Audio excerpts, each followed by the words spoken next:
Hello everybody, welcome back to another episode of Hempfield Happenings. My name is Molly Constein, and this month's episode is an interesting one with topics ranging from spring sports to learning more about Ramadan. Stay tuned.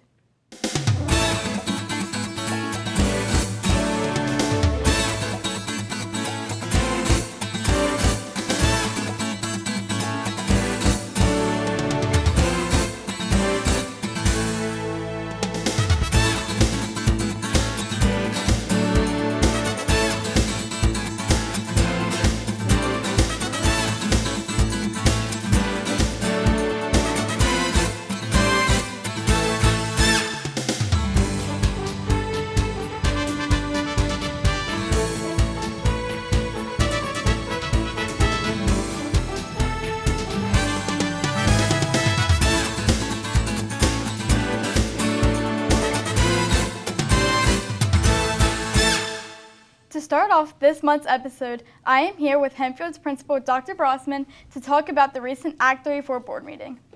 To start off, can you give us a basic rundown of what Act 34 was and why it helps with the process? Sure. So an Act 34 hearing is a requirement by law. Anytime a school district in Pennsylvania wants to engage in a building project, they need to have an Act 34 hearing. It's a very formal process that involves the district's lawyer and our financial planners so that they're able to explain to the public exactly what the project will be, how much it will cost, how we plan to pay for it, and get all that information out for the public. And then the public has a chance to respond to that, ask questions, offer their opinions. So this is a necessary step in any building project so that a school district shares with their taxpayers what they plan to do, why they plan to do it, how they're going to pay for it, and then gives the community a chance to respond. Okay, and then next, what's the first stage of construction going to be? The first step in the construction process is there's a project that's going to try to get power to the PAC a little bit differently. So we're going to do a trenching project to get a power line in the ground to the PAC, and then after that, fences will go up around the baseball field, and construction will start on the new portion of the new high school. Okay, and then what can students expect for the upcoming years going into these updates?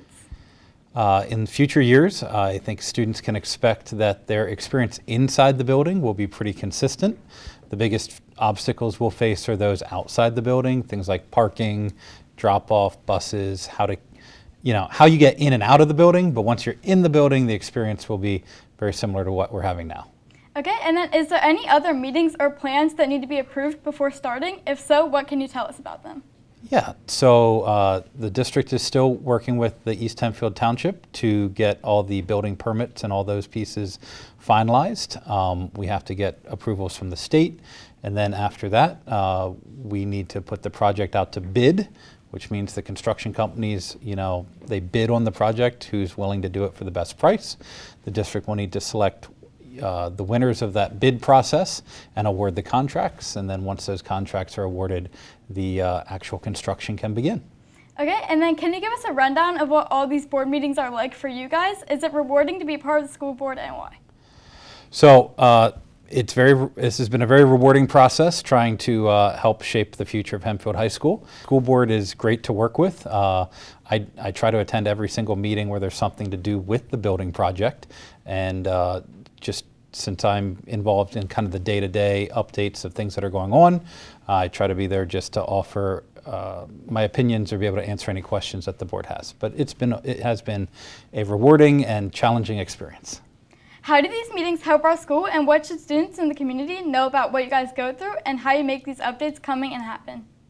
So all of the school board meetings, including something like the public Act 34 hearing, the purpose of these meetings is to keep our community informed. We're a publicly funded school, and so most of our money comes from local tax revenue. So the meetings are important so that our community is aware of what's going on and has an opportunity to come out and they can voice their opinions as well. So that's the main purpose.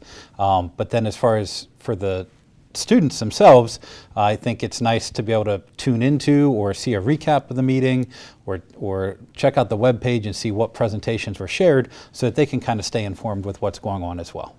Okay, and then was anything else brought up that you can share that would be helpful to our district? No, I would encourage our district to just continue to be engaged in the process. Obviously, if they don't want to, come out to a school board meeting or, view the Zoom meeting, all the information is housed on the website. So I would say keep checking back there to stay as informed as possible, and we appreciate their support. Well, thank you, Dr. Brossman. In the month of March, Muslims celebrate a holiday called Ramadan. Dean Schonauer took a closer look at what this holiday is all about.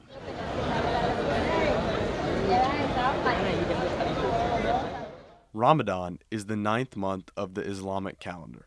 It is a holy month where Muslims all around the world will fast from sunrise till sunset. They will abstain from food, water, and inappropriate behavior such as swearing or lying. It's a month of discipline, and it's a very spiritual month for sure. And it can be a challenge, especially with school. A main element of Ramadan is the 5 daily prayers, one of which occurs during the school day. Fortunately, Hempfield offers a space for students to pray stress-free. And if they want to perform the one prayer that happens around this time of day, they reach out to us via Schoology, tell us who their teachers are. We reach out to their teachers saying the student has a desire to do this, and then we just work out the logistics and they just come and complete it. In addition to a space for prayer, Hempfield offers students a chance to stay out of the cafeteria during the day. During lunch, a lot of students go to the library here to kind of just do whatever. You don't have to not be in the environment, especially with food all around you, because that would be very difficult. They come, there's another student here who just sits in the office so he doesn't have to go to lunch. So we're just offering an opportunity for an outlet where kids aren't surrounded by food or water. It's clear that students appreciate these accommodations as they've offered a change in their Ramadan experiences compared to middle school. I remember my freshman year, just coming from even during middle school, I feel like we didn't always have those accommodations in place, and a lot of students were fasting, but we didn't really feel seen. And I feel like now in high school, there's so many more accommodations, and we can have an easier school experience during Ramadan. Because in middle school, I couldn't just go to the library. I had to be oh, I'm fasting. Or if I had to pray, I had to figure it out within an office or someone that had things like that. I feel like it wasn't made available, but now it's easily available. However, these accommodations are relatively new to the high school, only being introduced in the last few years. Mrs. Sagaloff, she was big in trying to get advocates. There's a couple other teachers in the World Languages department that have been advocates for kids that have a need. So it kind of fell on my lap. I would say around 2018-ish, we had a student who wanted to pray. And this was outside of Ramadan. So I offered my office because obviously I'm from the same background. So he would come in, he would do the cleansing process, he would pray, and in 5 minutes he'd be back to 4th period. Balancing religion and school is a challenge for many students. This challenge is made even more difficult when you can't eat or drink during the day and must miss class for prayer. Fortunately, Hempfield offers accommodations to students who observe Ramadan so that they can practice their religion without stress or concern. These spaces let students stay focused on their academic responsibilities while still observing their religion. For Hempfield Happenings, I'm Dean Schonauer. At Centerville Elementary School, there was a fun activity at recess for students called WallBall. Sarah Buckby went to see what it's all about.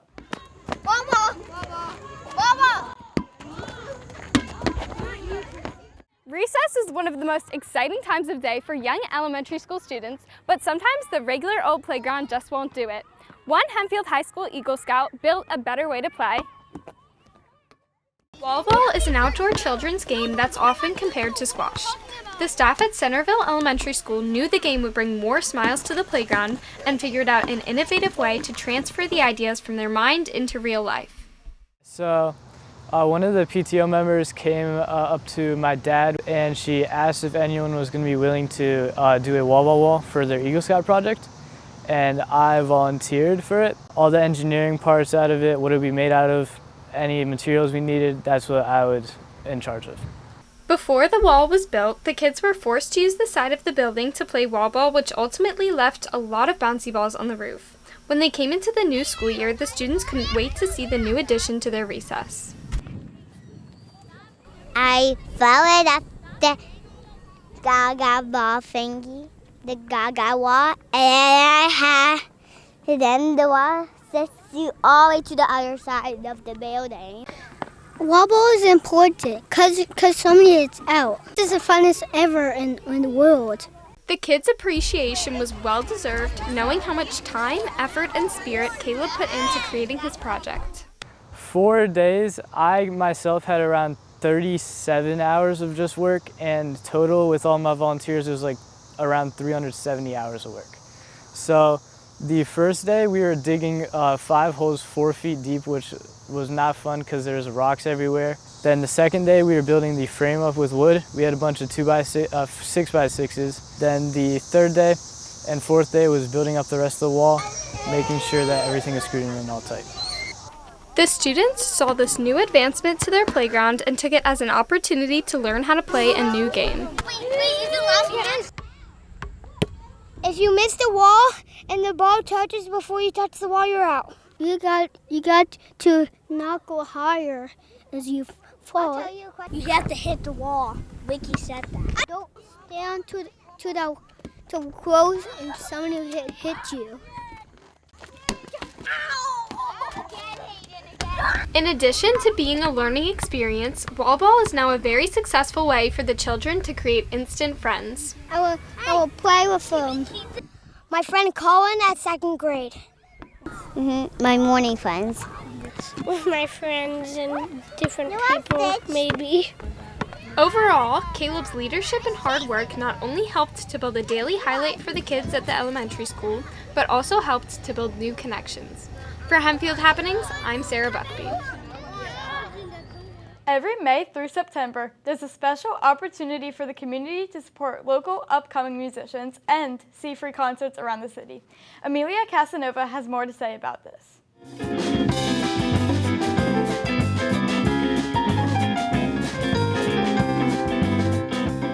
Downtown Lancaster utilizes the beauties of music to build and bond community. For a city with so much diversity, music is a universal language. Music Fridays is an event put on by the nonprofit organization Music for Everyone from May to September. Every third Friday, you can find different musicians playing on the streets of downtown Lancaster. And best of all, it's all free to enjoy. A big part of Music for Everyone's mission is just to lower the barrier to music for everyone in Lancaster County. And so having these public performances where everybody gets to enjoy music for free without buying a ticket and going to a venue is something that strongly correlates with our mission. So Music for Everyone is providing an opportunity for both audience members to get the opportunity to see these musicians, as well as elevating musicians and putting them out in front of an audience, which is really great. It adds life to the city, and it adds like an extra event that, like, if you're just walking around, something you could stop at and pay attention to for a little bit. It makes it more accessible for those that may not have the resources to see live music of different genres, and it puts them literally on their front doorstep. Kiss me under the light of 1,000 stars. Place your head on my beating heart. Music's incredibly beneficial for everybody. It lightens your mood, it brings people together. It's something that everybody agrees on. Music is a universal language. In Lancaster City, we have a ton of different cultures here. We have a lot of people that speak a lot of different languages, but everyone agrees on music. I think it's really important for the arts to be publicly available and that there shouldn't be any barriers to access it. Music Fridays have added a lot of opportunity for younger people who are in the music scene to actually get a chance to perform. Having experience is good because if you want to be somebody, you got to go out there and you got to expose yourself. I think the largest thing is just creates an environment that is enjoyable to be around. A way to give back to the community, and it's something that we all can enjoy together. Thank you so much, y'all. Thank you so much, y'all. We're in a world that's so rigid in the idea that standing out is a bad thing, and I think performance kind of is the exact opposite of that. It's putting yourself out there, it's making yourself vulnerable. This was like such a cool event. It was so cool to like be surrounded by so many talented youth. This show is great. Music's great. People are great. We got people dancing over there. This is a fun time. You guys got to come out to the next one. Everybody's super talented here. It's so much fun. It was so awesome to see everyone like go on stage, perform. They were so confident. Local music, young people, really excited about what they're doing a fantastic job and getting the experience to hopefully keep playing. Music Fridays encourage community and let people experience arts in an easy, accessible, and entertaining way. Music for Everyone in the city of downtown Lancaster welcome more people to check out these Music Fridays in May and September once they start up again. For Hempfield Happenings, I'm Amelia.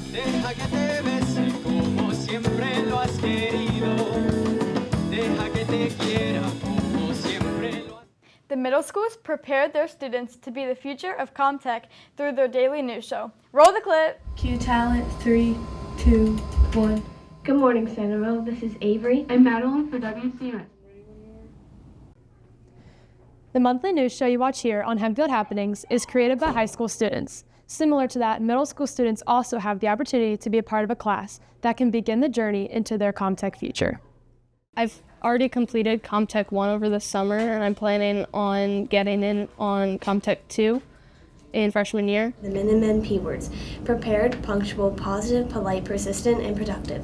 Congratulations. With the opportunity to be a part of their middle school show, 8th grade students learn how to use the technology needed to produce a daily announcement program. Decisions, and I show respect. Have a magical Monday. Stay tuned for I love working with students, and so it was just another opportunity to work with kids, to find out how I can support them in their growth, and to have fun and get to know them. From the middle school, they can further expand their knowledge once they get to the high school, participating in the CommTech courses numbered 1 through 8. While here, they also have the opportunities to go to higher level competitions such as STN. STN is this huge convention for student broadcasters, essentially. We were there for 3.5 days, and each day there are different competitions that students can participate in. It was really incredible to see not only what possibilities we have out there for our students, but also what amazing work our students are doing with what they have.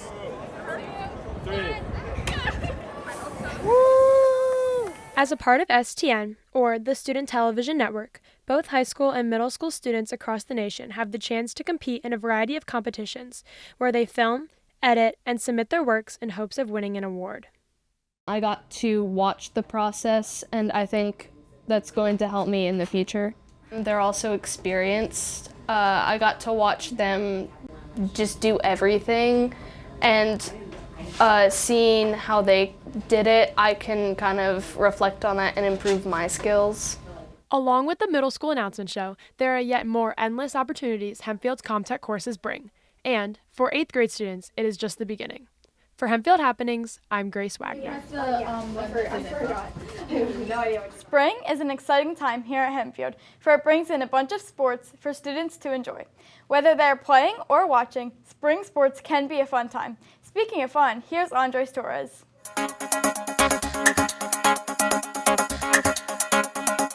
Spring is here, and that means spring sports are officially underway. From baseball and softball to soccer and track, athletes are back outside competing and getting their season started. So run for it, dishes it off, passes it around, looking for the shot, and there it is. In addition to the numerous other spring sports, one of the most popular and visually captivating is lacrosse. So I joined the Hempfield Boys lacrosse team because it's been in my bloodline for a while, and I really enjoyed the sport.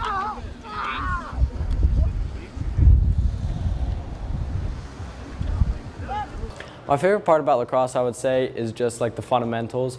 Like everybody says it's such a hard game to learn, but once you honestly learn it, it's very simple and it's a very easy sport to understand. Many of these sports are physically demanding and require their athletes to be active and stay conditioned. You know, you have to be conditioned. If you're not conditioned in lacrosse, you can't be successful because it seems like players are on the field for such a short time, but really, that short time is a millennium on the field. You're out there for 1:30 and it seems like a lifetime.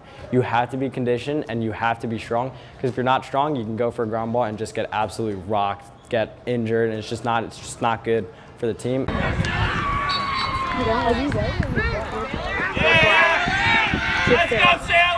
And if you're not conditioned, you run once down the field, you're already tired, have to get back on defense and you're jogging. The other team just beats you and they can score a goal. That's a problem. This spring, while the lacrosse team fights on the field, a group of equally determined athletes is making their mark on the track. At Hempfield, competition, teamwork, and dedication are not confined to a single sport, and that is shown by the unified track team. One of our main goals is we're making friends so that when we see each other in the hallway, we say hi, we give each other high fives. This year, It's all about integration. It's all about inclusion. And we told them from day one, it's about relationships. So when they're in the hallway and they see one of their teammates from Unified, they give them a high five, they ask them how their day's going, and they build those lifelong relationships that are really common in sports. One of the greatest benefits that Hempfield High School sports provides to their upperclassmen athletes is the opportunity to continue their sport post-graduation and maintain daily physical activity. One of my favorite stories is we had a guy who was with our program for 5 years. He aged out at Hempfield High School, and he now runs in 5Ks and half marathons with his mom. It's something they can do together. It's something they can share, and it's something that was built from here. Unified track athletes are participating, enhancing their skills, and most importantly, enjoying themselves, demonstrating that their passion for the sport is what truly counts. My favorite part about Unified track is when everyone gets up and cheers for each other. Just watching people race, and there's just so much energy. I like getting ice cream at the meets. It's really fun with my new friends. I like seeing my parents proud of me. Spring sports offer a renewed sense of competition and opportunity as athletes leverage warmer weather to demonstrate their skills, foster team chemistry, and pursue championships. For Hempfield Happenings, I'm Andres Torres. With winter ending, Jim Macks is looking for an increase in their business. Reese Fry got the scoop on how they stay open during the winter season. Hi, I'm Reese Fry with Hempfield Happenings, and today I'm here to see how a small milkshake shop like Jim Macks stays open during the winter. Jim Macks is a milkshake shop in York on 462. I interviewed none other than Jim Mack Jr. to learn more about how a small ice cream business stays open during the colder months of the year. My grandparents actually got into the business in 1935, and then my father, Jim Sr., opened this location in 1958. In the wintertime, people eat less ice cream. Our business, we see the retail dipping part of it and the sundaes and making the milkshakes is less, and then our bulk business picks up. It seems like in the winter, more people take home the half gallons of ice cream and the pints and the quarts.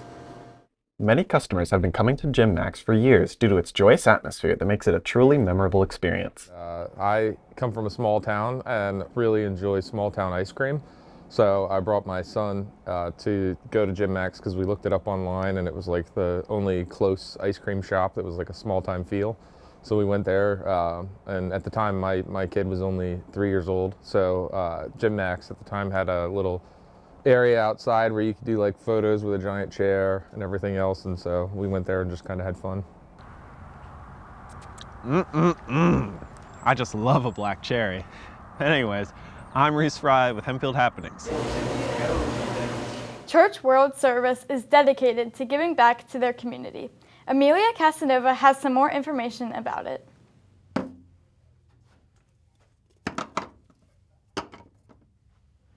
Church World Service Lancaster is a nonprofit organization that aids refugees and immigrants into finding community and security in a new place.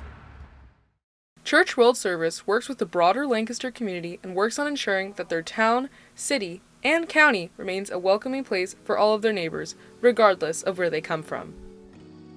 The message that is held at CWS is to continuously welcome our neighbors and continuously welcome people from around the globe to be able to provide a safe landing spot and then to help them integrate into Lancaster or other nearby areas. Refugees, who are folks who've been forced to flee their home because of conflict, persecution, violence, something about who they are as an individual that makes it unsafe for them to live in their home communities. Individuals are able to heal from the trauma of conflict, persecution, war, displacement. When a family was identified for resettlement to the United States, or to Lancaster in particular, our office would confirm that we are able to provide services to that family, It's not uncommon for families to be resettled to the United States and still have family members that have not yet found safety.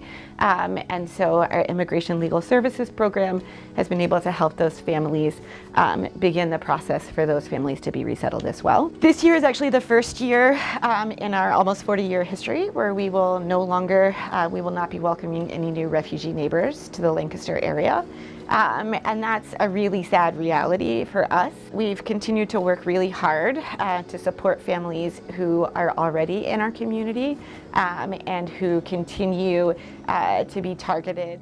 Unfortunately, along with the issues just mentioned, Church World Service and many of our neighbors in the area had yet another problem to face. In July of 2025, with the passage of the One Big Beautiful Bill, H.R. 1, refugees and humanitarian entrants are no longer eligible for SNAP benefits. This is the Supplemental Nutrition Assistance Program. SNAP benefits play a really key role in ensuring that families are healthy, that they have the nutrition they need, that kids have the food that they need to succeed at school. So the loss of those benefits is a real significant challenge for our families, for many of the families we work with. And so in November of 2025, our office launched our new global food pantry. Our food pantry has been going really well. We have been able to welcome over 1,000 family members, people to our food pantry to receive aid, and that has been really wonderful. And our volunteers have really enjoyed being able to have that client-human interaction and to be able to provide such a tangible thing like food to people in a form of welcome. It's focused on providing culturally relevant foods that make our communities feel safe, feel welcomed, feel fed, right? So that's part of what we have here in the office. Clients are able to make choices about the food that they select. Everything is free of charge, and it's one way of making sure families feel seen, that they feel like they have the tools that they need to be good parents, to be good neighbors, to keep their families healthy and safe. And it's been really amazing to see broader community support. We've received thousands of pounds in donated food, for example. There are lots of big and small things that we can do, and it's really important that we continue to do those. Church World Service Lancaster has a mission to keep its neighbors, community, and the people they love safe and fed. Their volunteers help out by giving families the support they need to live happily and comfortably in a new place that they might not be used to. Even in times where they face challenges, Church World Service is dedicated to assisting immigrant families in any possible way that they can. For Hempfield Happenings, I'm Amelia Casanova. Thank you, Amelia. That's all for April's episode of Hempfield Happenings. Thank you for tuning in, and make sure to come back next month where we will have a bunch of new, interesting stories to share. Until then, thanks for joining us.